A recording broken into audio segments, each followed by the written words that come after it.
Congressman Peter Welch is a Democrat from Vermont and the Chief Deputy Whip. Good afternoon, sir.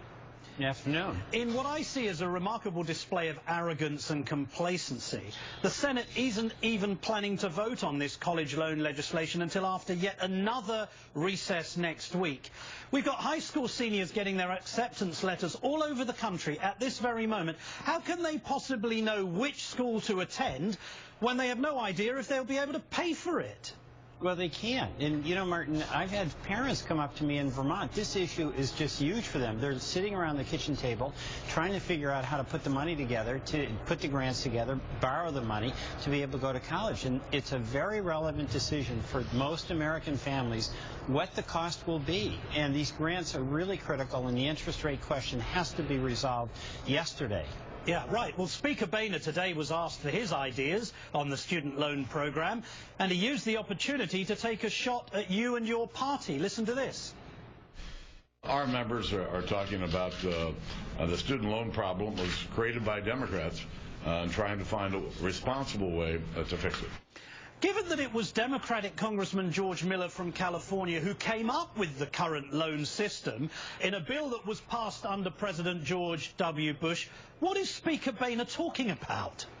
That's called dodge and deflect. I mean, he's not talking about the facts. And bottom line here, the Republican House in the Ryan budget just doubled the interest rates. They had a chance to deal with this, and they chose to do other things.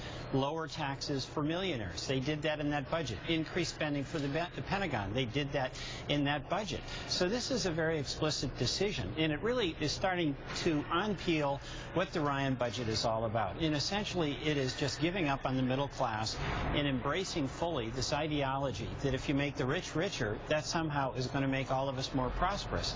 And it doesn't work.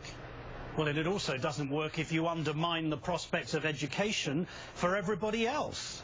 Well, see, that's the astonishing thing. This albatross of debt is real for students. 70% of the kids in Vermont graduate with debt, and the average debt, Martin, is $30,000. That is a lot to start out with, especially in an economy where it's not clear what your job will be. Your entry-level job is certain to pay less than you need to basically get started and to pay these bills. Also, it hurts the economy because those young people starting out, they're consumers, responsible consumers, but they do need to buy a car. They hope someday to buy a condo or a house, and if they've got this anchor of debt, they're not going to be able to do it. That's going to hurt the productive economy. So I just don't get where the Republicans on this are coming from. Right. I hate to suggest that Mitt Romney has a fixed position on anything, but he now says that he supports the president in wanting to keep interest rates for loans at 3.4%.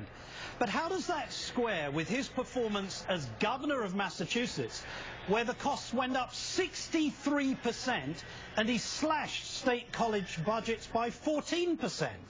Well, good point. You know, follow, as they say, watch what I do, not what I say. And if you do that with Governor Romney, he did increase the cost of college for kids when he was governor. That's number one. Number two, he's in love with the Ryan budget. He says it's fabulous. So how can you be in love with the budget that doubles the interest rate on loans and say you're not for raising the interest rate on loans? You know, he's got to put up or shut up, basically. Now, it sounds as if there's a baby crying behind you, and thank you for paying attention and concentrating on this interview. Final question. What happens to Romney now? Does he support the president, even though Republican members of Congress don't support the president on fixing the interest level of student loans, many of them, or does he go with the congressional Republicans? I mean, is he going to swing within a matter of 2 days? Well, he's just going to watch the polls on this. And what's happening here is the contrast between what you saw with President Obama before the students, where there is warmth, there is understanding. 8 years ago, he had just finally finished paying off his loans, and now he's the president of the United States. I mean, he comes from the real world that most of these kids are now living in.